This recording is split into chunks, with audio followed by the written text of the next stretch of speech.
देखिए क्या है, कमेटी की तो मैं जो बात कर रहे हैं, कमेटी में जो जो चर्चाएं हुई हैं वो तो कमेटी की रिपोर्ट होगी और आगे करेगी। लेकिन जो आप कह रहे हैं कि चाहे कमेटी हो और चाहे बाहर हो, चाहे सड़क हो, चाहे संसद हो, कुछ लोगों की ये आदत है विरोध नहीं करना है, कुछ भी है, अच्छा भी है, नहीं विरोध तो करना है, विरोध के लिए तो पैदा हो रखे हैं। तो ये जो संस्कार है, ये जो आदत है, ये जो प्रवृत्ति है, ये जो प्रकृति, ये अच्छी नहीं है, किसी भी राष्ट्र के लिए ये अच्छा नहीं है। मैं समझता हूं कि वो लोग यदि कोई विरोध कर रहे हैं तो उनको ये समझना चाहिए कि ये राष्ट्र के लिए, ये राष्ट्र है, ये समान आचार संहिता यदि बन रही है तो उसमें क्या दिक्कत है? आपके लिए अलग क्यों बने, मेरे अलग क्यों बने, महिला के लिए अलग क्यों बने? एक परिवार तो एक परिवार है, और यदि इस तरीके से अलग अलग होगा तो यहाँ पर तो कितनी जाति, कितनी पंथ, कितने संप्रदाय, हर व्यक्ति बोलेगा मेरे लिए अलग कानून बनाओ। तो मैं ये समझता हूँ कि देश की आजादी के बाद तत्काल हो जाना चाहिए था। उस समय भी अंबेडकर जी ने इस बात को रखा था और कहा था कि होना चाहिए। नेहरू जी ने भी उसका समर्थन किया। सुप्रीम कोर्ट कितनी बार बोल चुकी है। मैं समझता हूँ यदि पीछे से हमारे वरिष्ठ नेताओं का देखेंगे तो सबके मन में था कि ये समान आचार संहिता होनी ही होनी चाहिए। अब कुछ लोग कहते हैं ये मुस्लिम विरोधी है, कुछ लोग कहते हैं ये धर्म विरोधी है, कुछ लोग कहते हैं। अब मैं ये समझता हूँ जब परिवर्तन होता है और अच्छी चीजें होती हैं तो उसको स्वीकार करना चाहिए। उदाहरण के लिए शरिया जो है पूरी मुस्लिम समुदाय का नियंत्रण करती है, कानूनों का और धर्म का। अब उन्होंने कहा, उसमें था यदि कोई चोरी करता है तो उसके हाथ काट देने चाहिए, कोई यदि किसी के साथ ऐसी घटना करता है, दुर्व्यवहार करता है, तो उसको पत्थरों से मार देना चाहिए। अब आज के दिनांक में वो तो वही कानून होना चाहिए था हिंदुस्तान में, लेकिन बदला ना, सबने स्वीकार किया ना। आज गोवा में भी जो समान नागरिक संहिता का है तो वहां यदि वो स्वीकार कर सकता है सभी जाति और धर्मों के लोग, तो फिर इधर करने में क्या दिक्कत है? और इंडोनेशिया जैसे मुस्लिमों का पूरा दुनिया का सबसे बड़ा देश हो, आप जो अमेरिका में रहते हैं, क्या वहाँ हिंदू हो चाहे मुस्लिम हो, वो ये कहता है कि मैं अमेरिका में रहता हूँ, वो आंदोलन करता है कि मेरे अनुसार जो है आप करिए, वो उनके कानून का पालन करना पड़ता है, तब आप क्यों विरोध नहीं करते हैं?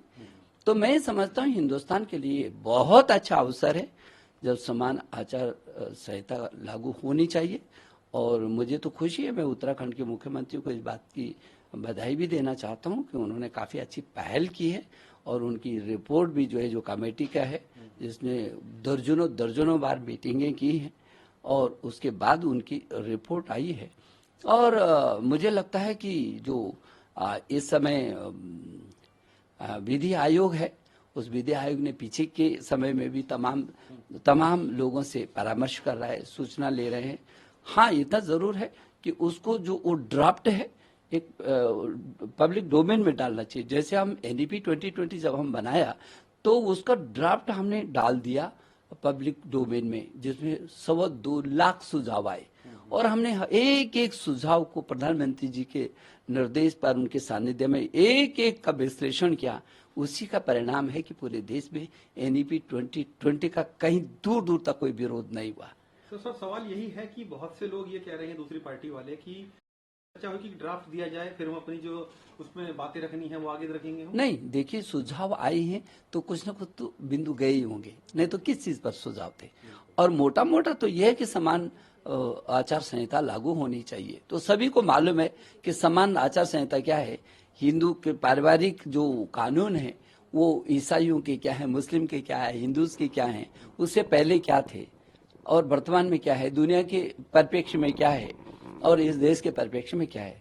तो ये मोटा मोटा तो लोगों को मालूम है। लेकिन जो सुझाव अब तक आए उसका भी एक ड्राफ्ट बन करके यदि विधि आयोग उसमें डालता है पब्लिक डोमेन में, तो लोगों को एक एक बिंदु करके, जैसे केवल तलाक का ही मुद्दा नहीं है, संपत्तियों का भी है, गोद लेने का भी है, एक नहीं कई प्रकार के हैं। पूर्वोत्तर राज्यों का कुछ अलग है, अलग अलग परंपराओं तो मुझे लगता है जो परंपरा है, जो रीति रिवाज है हमारे, वो आज भी हमारे तो अब 140 करोड़ लोगों का देश है ये। यदि देखेंगे तो केवल मुसलमानों में भी ऐसा नहीं है, उनके यहाँ भी अलग अलग रीति रिवाज हैं, वो भी एक जगह नहीं करता। और हिंदू में तो मुझे लगता है यहाँ 33 करोड़ देवी देवताओं को मानने वाले हैं। तो अपने रीति रिवाज सब अलग अलग हैं, उसको धर्म से नहीं जोड़ना चाहिए। सर, जैसे कि आपने बोला कि अपने नेशनल एजुकेशन पॉलिसी का जिक्र लगता है कि इस ड्राफ्ट को पब्लिक डोमेन में लेके आना चाहिए कि जनता के सुझाव इसमें आ सकें, और क्या ये आप ऐसा चाहते हैं या ऐसा होना चाहिए? मुझे मेरे व्यक्तिगत सुझाव है, मेरे व्यक्तिगत राय होगी ये कि वैसे काफी कसरत विद्या आयोग ने की है और लगातार कर रहा है, लेकिन एक बार ड्राफ्ट बनकर के पब्लिक डोमेन में यदि जाता है तो शायद लोगों की कोई ठोस और ऐसे सुझाव मिल सकते हैं जिनमें पूरे देश को लगे कि हाँ ये हमारा है, ये जो भी कानून बन रहा है वो हमारा। और देश के प्रधानमंत्री की हमेशा ये इच्छा रहती है कि जो बड़े, जैसे शिक्षा में उन्होंने कहा ये शिक्षा विभाग का नहीं है, इस गवर्नमेंट का नहीं है, ये इस देश की जनता का नीति है, इसलिए लोगों को ये लगना चाहिए कि हमारी नीति है। तो इसलिए उसमें ज्यादा सफलता मिलती है, लोगों को लगता है कि हाँ हमारे सुझाव है। और जब जनता के सुझाव आएंगे तो जो पॉलिटिकल पार्टीज के हैं तो शायद वो अपना आप ही डोमेन में नहीं आ पाएंगे, जनता के सुझाव माने जाएंगे। स्वभाव की नहीं, वो भी देना सुझाव। हमने उस समय सुझाव लिए, हमने सारे के सारे लोगों के सुझाव लिए, जो अच्छा सुझाव है उसको तो लेना ही लेना चाहिए, और मुझे लगता है उसी में रास्ता भी निकलता है। लेकिन इसमें समान आचार संहिता हर हाल में होनी चाहिए, ये मुख्य मुद्दा रहना चाहिए। तो अगली मीटिंग कब होने जा रही है फिर? मुझे लगता है जल्दी होगी शायद।